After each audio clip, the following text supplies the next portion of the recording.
Hello there, good afternoon. It's Tuesday, April 1st, and I am thatDeveloperDad, and we are thinking about all the things that we need to wrangle to be able to make combat encounters a little less page flippy, stumbly, scribbly during when we're running a D&D session. So yesterday we sort of talked over the high-level ideas that I have and captured some of those. And what I want to do today is I want to just review those notes or review those slides that I made while I talked through everything and kind of call out the high-level domain aspects. And I want to kind of list the processes involved in encounter, not just tracking, but encounter building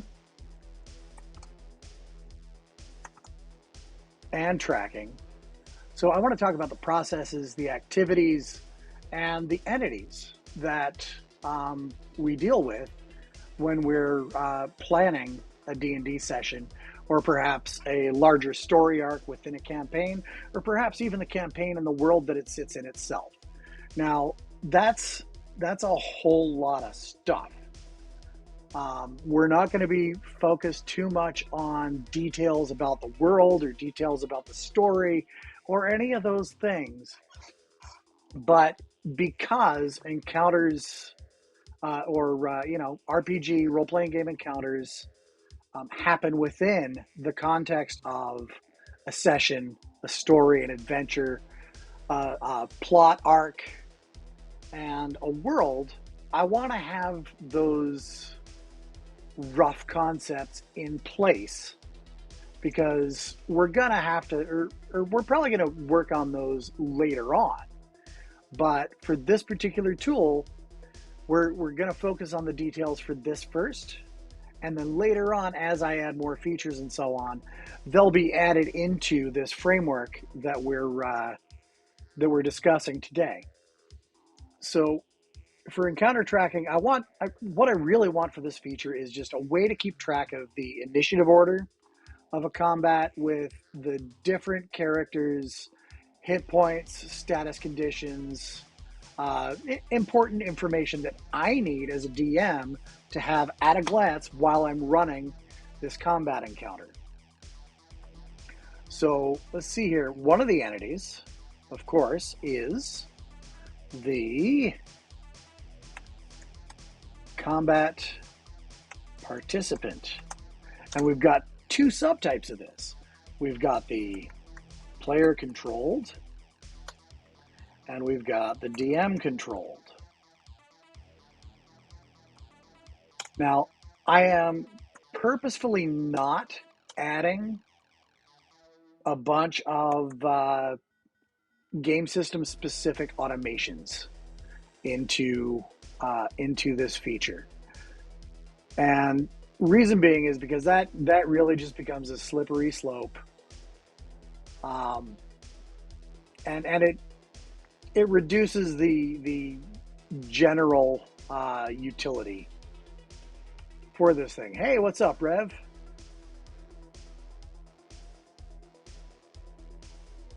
So instead of putting in the automation of say managing a DM controlled entity's attack roll or saving throw or anything like that, I'm going to leave the actual performance of those rolls to the dungeon master, to the player, and that's really a large part of the act of playing a tabletop role-playing game is getting to roll those dice and say, does a 17 hit? Oh, sorry, no, it doesn't. All right, so are you doing anything else this turn? No? Okay, click next. Okay, the goblin draws his bow and fires at the rogue, and the rogue dodges out of the way and misses. Next turn, boop. And then it's just making sure that the narration and management of that TTRPG combat experience runs smoothly and efficiently with his little hemming and hawing and flipping through monster manuals and papers flying everywhere as you check your notes and all of that stuff.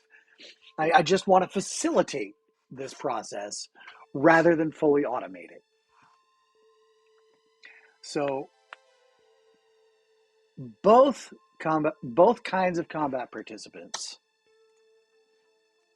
basic at a glance information. Hit points, armor class, or whatever. Initiative or position.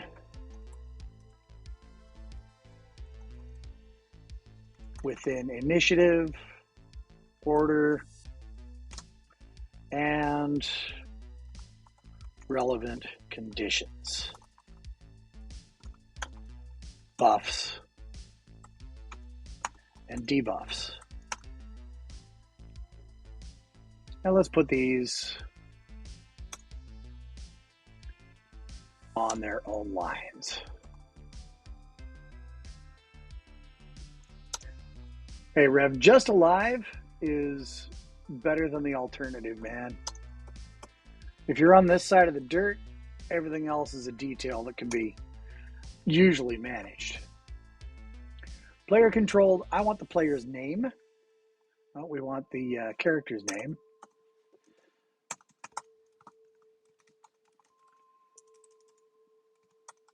Character. Let's spell it right. We also need the player's name. And that's really all I care about on this at this level.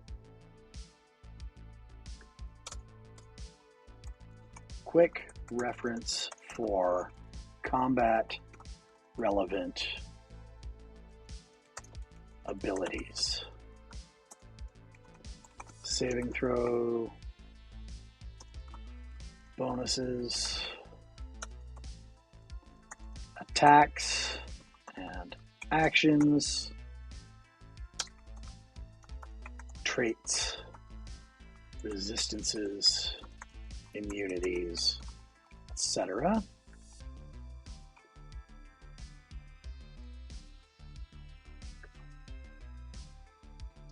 And these can all be unbolded, and I'll just punch this stuff in. All right, so those are the entities that we're primarily dealing with during a combat encounter. Now, an encounter happens within the context of a session.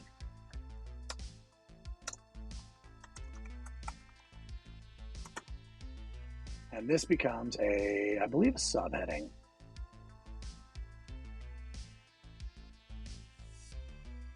Come on.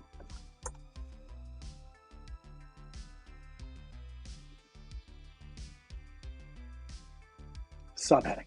Okay. Has instances,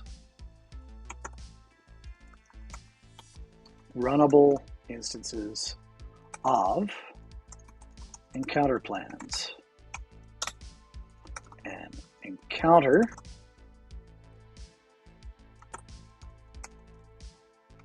occurs when the party, player characters, meets a set of adversaries.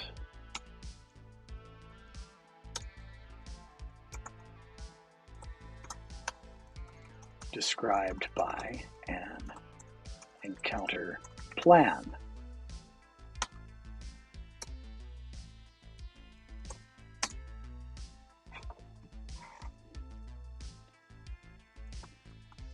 May have multiple runnable instances of encounter plans.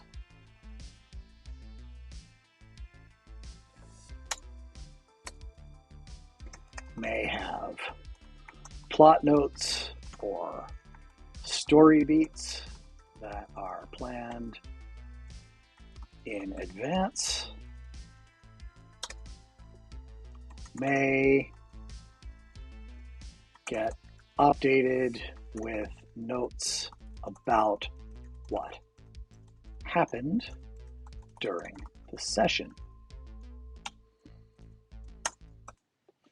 are associated with a story or story arc or adventure.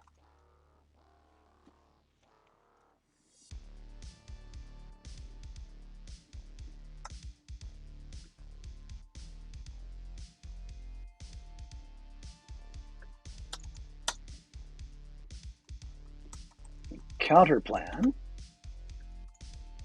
has a collection of DM controlled combat. Participants can be added to a game session either in advance as part of planning.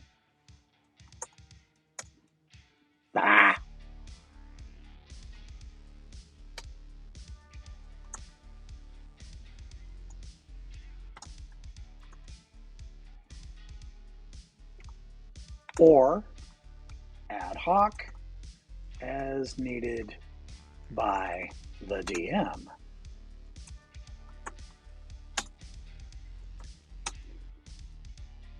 What the heck? Here we go. Now, and I've crashed notes. Good job, Rob. Quit notes. We'll just open that back up. Open.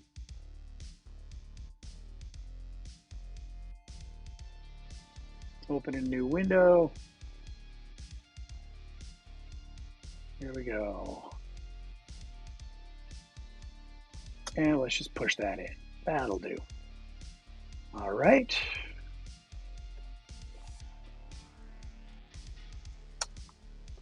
Exists within the context of an adventure or scene.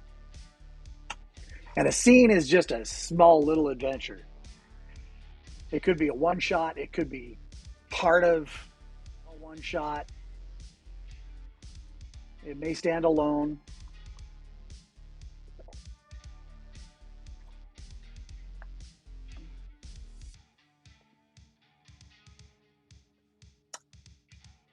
Adventure/story provides a contextual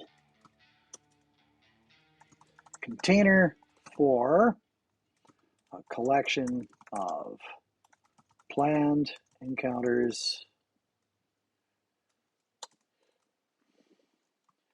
typically includes some narrative detail, narrative aspects of this concept will be detailed and developed later.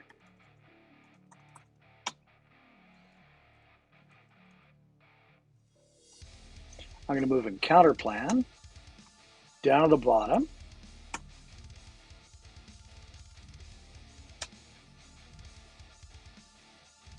A game world provides the geographic and socio-political context within which stories are told and adventures are had. For this first iteration, it will exist. This concept exists solely as a grouping mechanism for story adventure objects.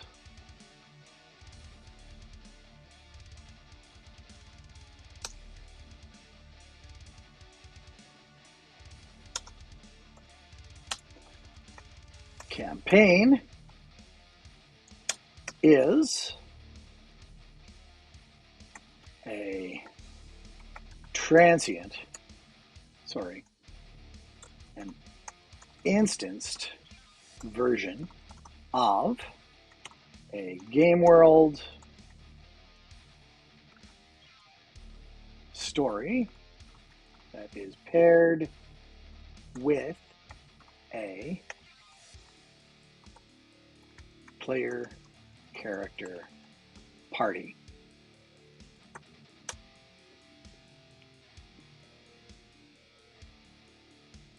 So the process, I've just gone through a whole bunch of entities. Planning encounters, grouping,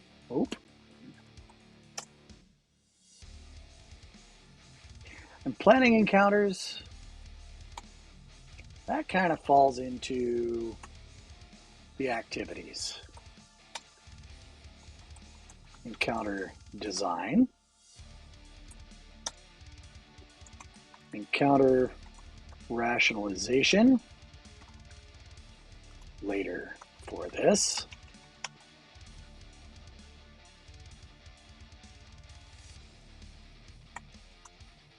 Game organization, campaign planning, story planning, session planning. Game organization, this is just planning. So the high-level processes that we're dealing with are planning,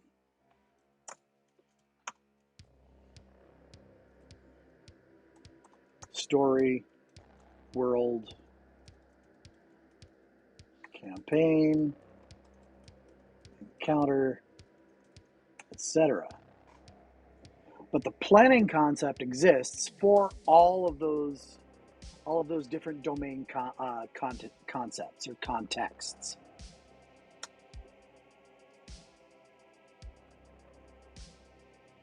I'm going to take campaign out. And I'm going to change the order of world and story.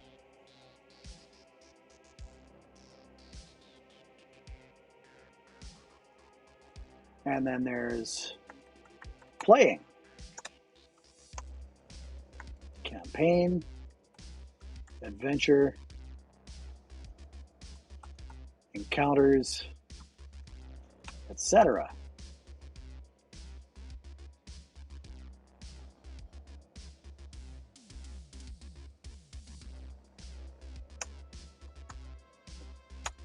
There's design, world, story, encounter,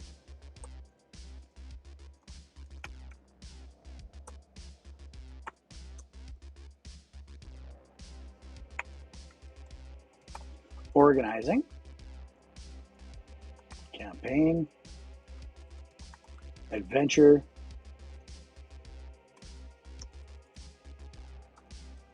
session,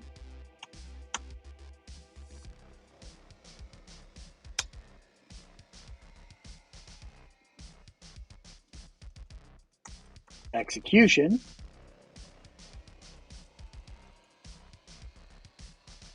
of encounter plans.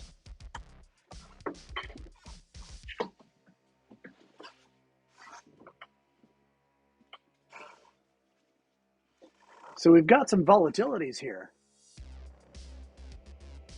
Now, the execution of the encounter plans, execution concept isn't widely shared. And it's likely to get iterated over fairly heavily. So I think we need a segregated concept for executing these encounter plans. And that segregated concept is going to be a component called, or a module called the initiative tracker. Backend management, front end UI, storage, etc.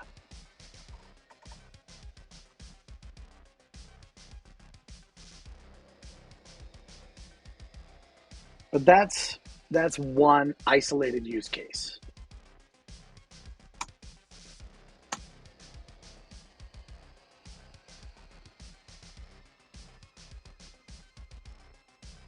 Design and organizing our activities.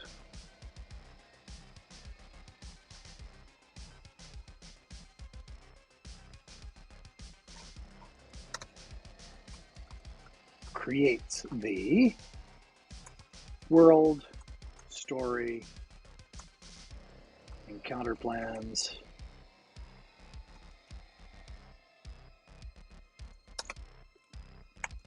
organizes and tracks where a party is within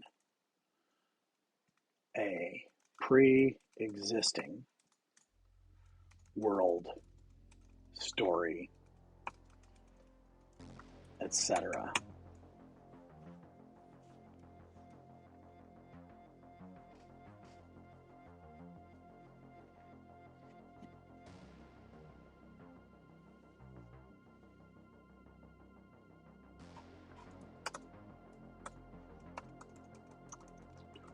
To create and manage different levels of this hierarchy.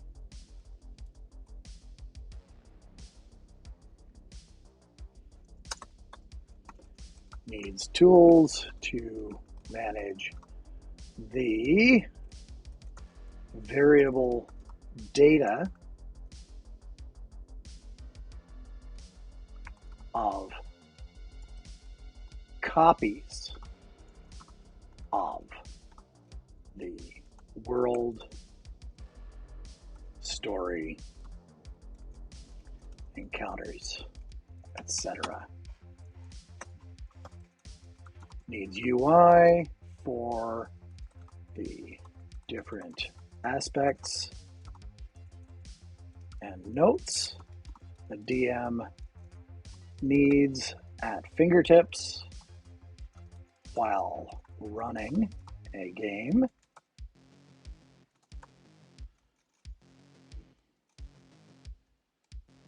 Full campaign, story arc, encounters.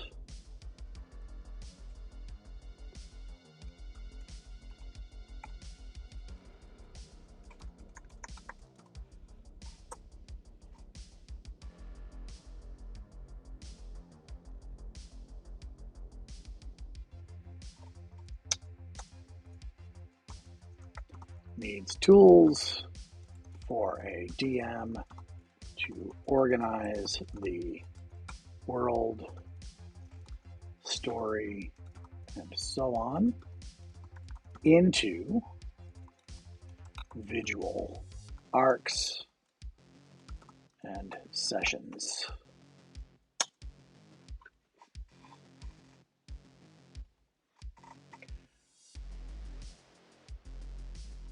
Subheading.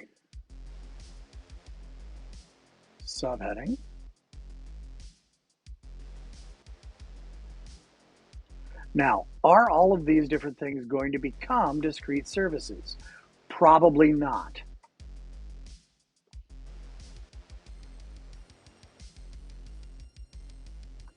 I know that this, the initiative tracker, is sort of the ultimate goal for all of this background work.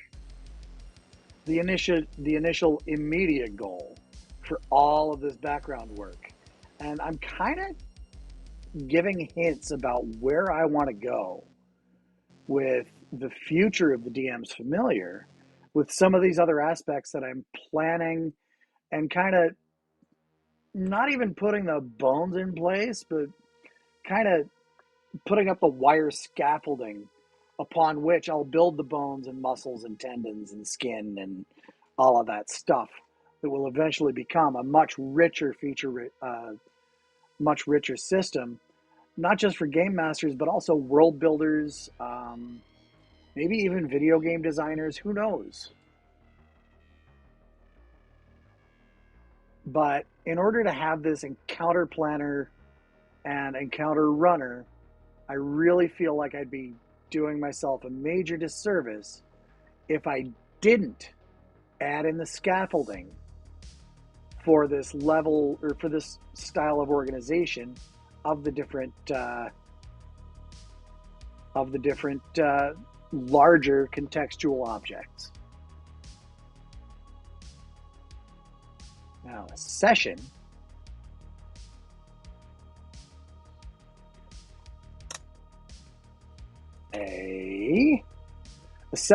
each session will also have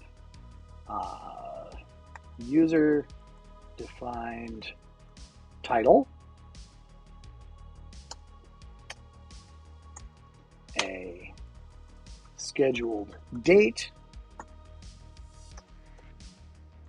the actual date that the session was played,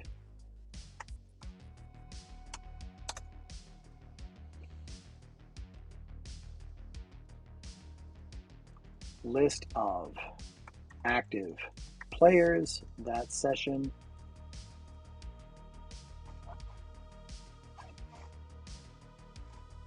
so when the session begins, the DM would start the session, select which of the party members are actually there to play, and then when an encounter starts, it'll automatically add those player characters to the list of combat participants within the initiative tracker.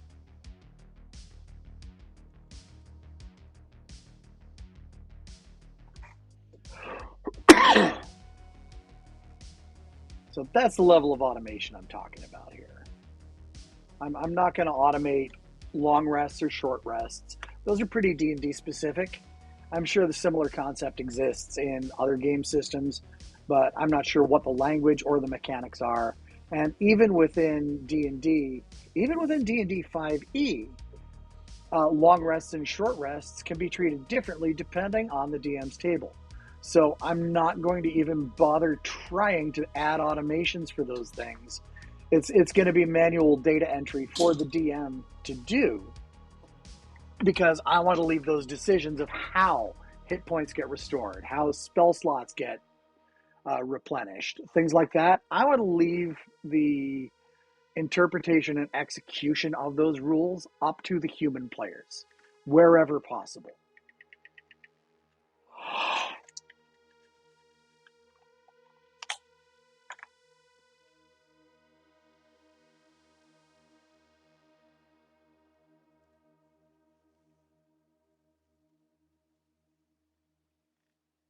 So design, that gives us our CRUD. Create, update, create, read, update, delete on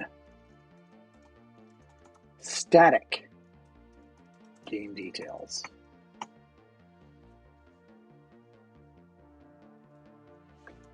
This gives us create, read, update, delete on instanced copies of static game details.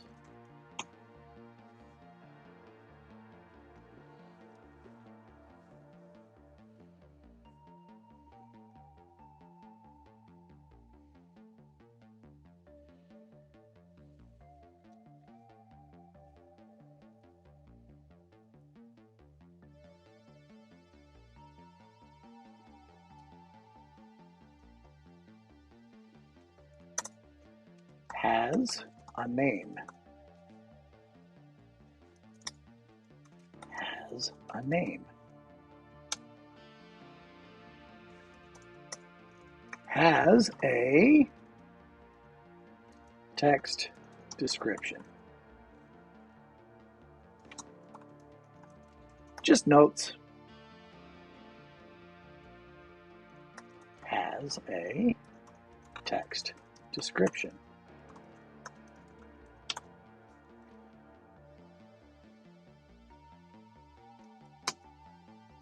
Adventure or story.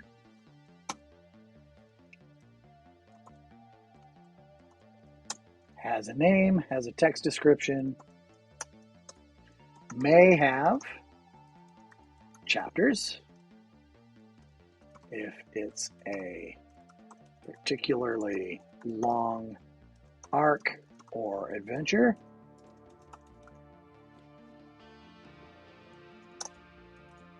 Each of which may have name, description,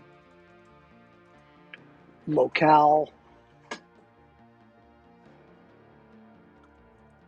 etc.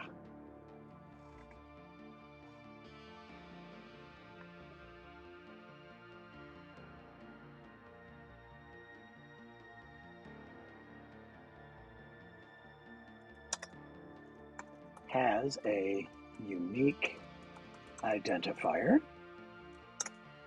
has an author,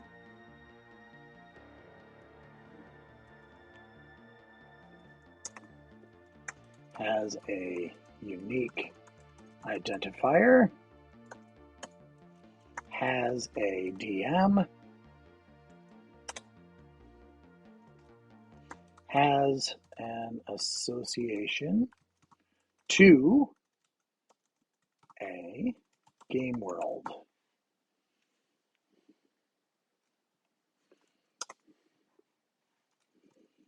Has a unique identifier, has an author, has a DM,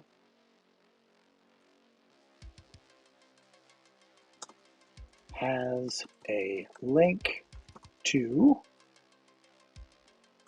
a game world,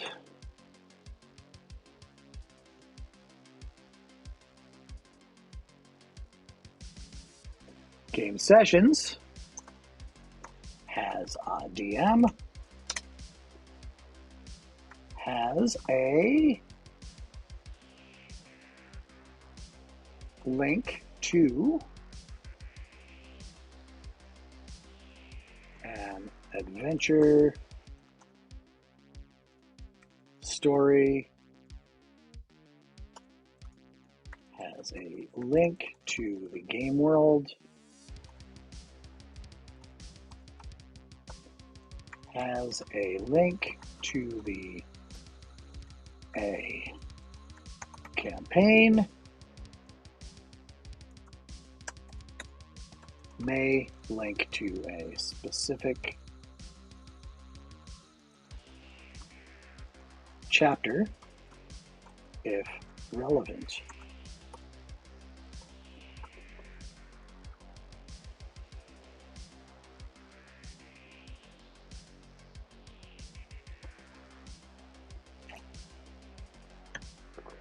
Encounter plan. Whoop. Has a unique identifier. Now the encounter plan also has a unique identifier.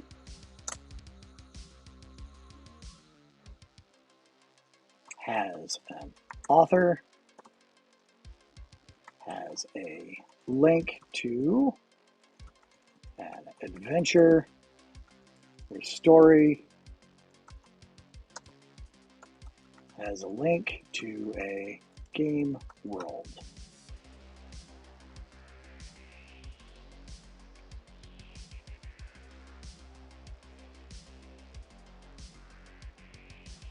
Okay. And then an encounter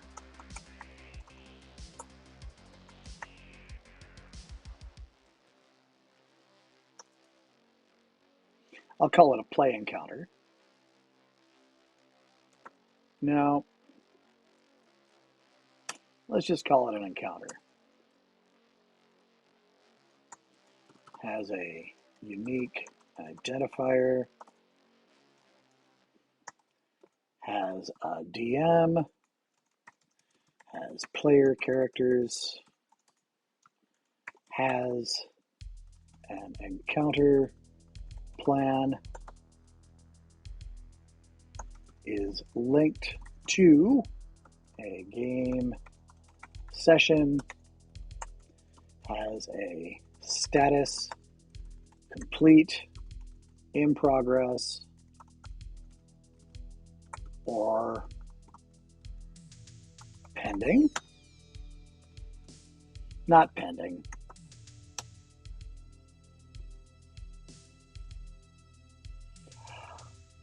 Undiscovered.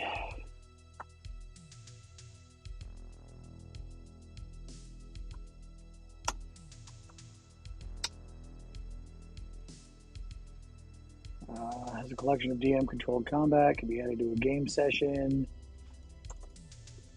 May have description of environment. May have description of consequences. Success, fail.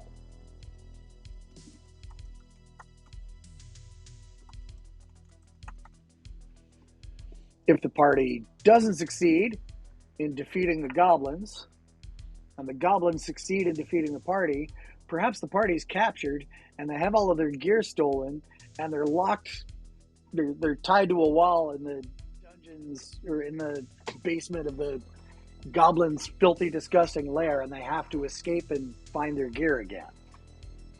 If the party succeeds in defeating the goblins, perhaps they're able to loot the goblins' lair and take the treasure that they've stolen from the local town and return that sentimental pitchfork to the farmer that asked the party's help in retrieving his Mima's old pitchfork. Who knows? We've got a whole lot of data that we've just defined. And there's a whole lot of stuff that looks common from one thing to the next, to the next, to the next. And I know that, there's this whole don't repeat yourself thing in the whole solid principles, and the D doesn't actually stand for don't repeat yourself. It stands for dependency injection. And it's easy to go so dry that you dehydrate your software so much that it just crumbles and blows away. Using inheritance to create a big complex inheritance tree of game concepts or game objects or whatever is tempting, but it's a mistake.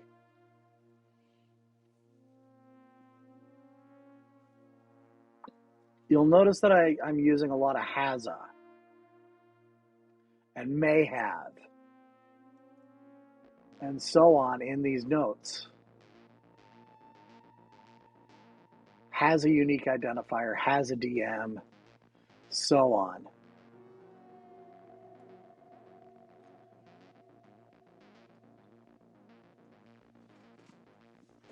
Is a copy of.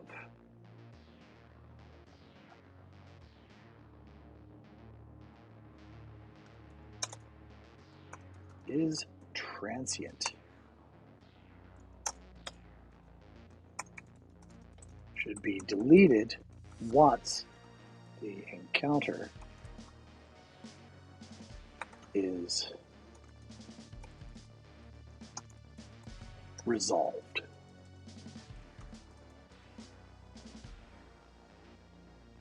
Should be deleted or deactivated.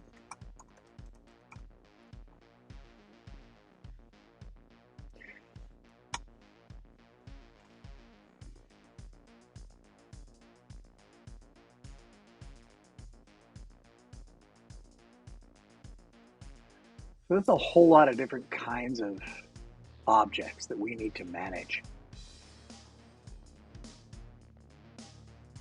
And we know that we're going to need to be able to create, read, update, delete. But we're going to be doing these very database text-centric activities within different contexts. And rarely we're going to be doing these things in isolation from some wider context. So we want to avoid naming methods on our resource access, create resource, update resource, so on and so forth. We want to name them after these domain activities. So yeah, we're going to have create world, but do we really need separate methods on our resource access for create and update? I don't think so. I think we can get away with just save. If we want to get a list of the different worlds or the stories or the encounters that have been planned within, say, an entire world, or perhaps just within a specific story or a chapter of a story or what have you, we want a list, or we want, more appropriately, we want a filtered list of the world's adventures, encounters that a DM has access to within the DM's familiar. And initially, it's just going to be the ones that the DM themselves create. And maybe longer than initially. I'm toying with the idea of allowing users to share things that they create with other users, but building out that social aspect isn't something that I really want to tackle yet. Because if you let them share it, some of them are going to want to sell it, and then we're getting into financial stuff, and blah, forget it. That's just icky and gross. It's a whole aspect of things that I don't want to have to deal with. I don't want to write the code for it because that's a pain in the neck.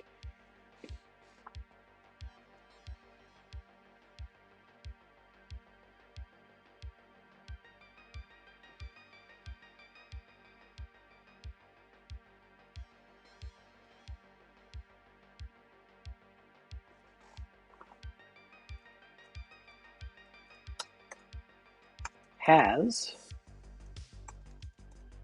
children.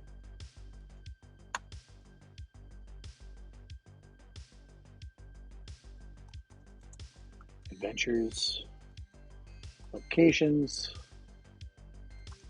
other articles,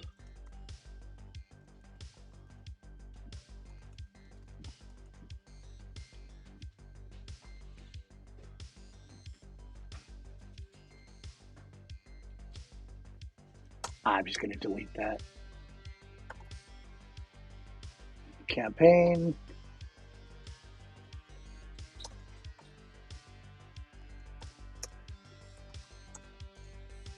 Has children. Play sessions.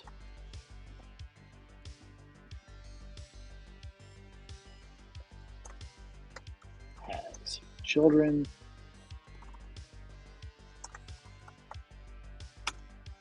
Chapters.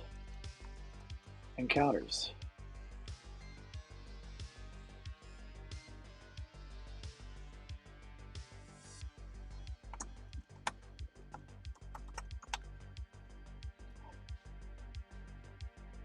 Game sessions.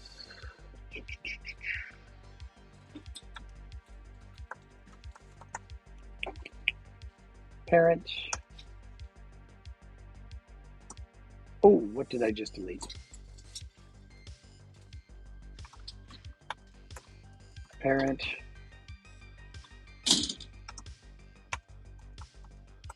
Grandparent.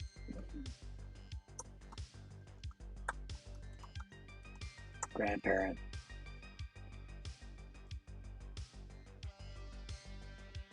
And so on. These are all just, after we get back to the next level up of the parent property, they're just navigation properties out the stack. Now, That's not to say I'm using a relational database or entity framework. I'm just speaking in terms of domain relationships.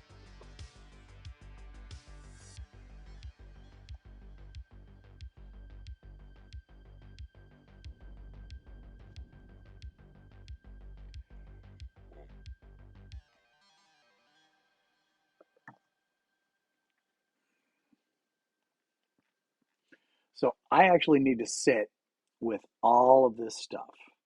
The type of thinking that I need to do is the kind of thinking that isn't very exciting to watch me do live. But I think I can probably break this down, all of these processes down for all of these different domain entities within the context or within the wider domain of running a D&D session. I think I can break all of this stuff down to probably 3 or 4, maybe 5 discrete types of components that I can then configure and snap together to manifest all of these capabilities.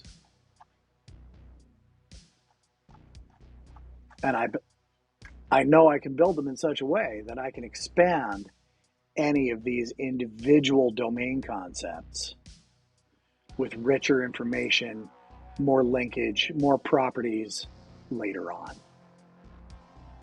So what I'm going to do after I conclude this stream in just a couple of minutes, is I'm going to set this aside. And I'm just going to let all of this thinking I've done out loud during this session kind of percolate around my head and run in the background. I've got some like actual concrete code work to do inside the DM's Familiar. I'm doing just some cleanup and debugging and so on of some of the features I've added recently before I bundle them up into a release and push it live. But I'm going to let this percolate, and I'm going to come back to it either later this afternoon or early tomorrow afternoon once I've finished my subcontracting work for the day, before I start tomorrow afternoon stream. And I'm going to see if I can identify the actual volatilities that are at play here. And those volatilities are going to be classified along one of 2 lines.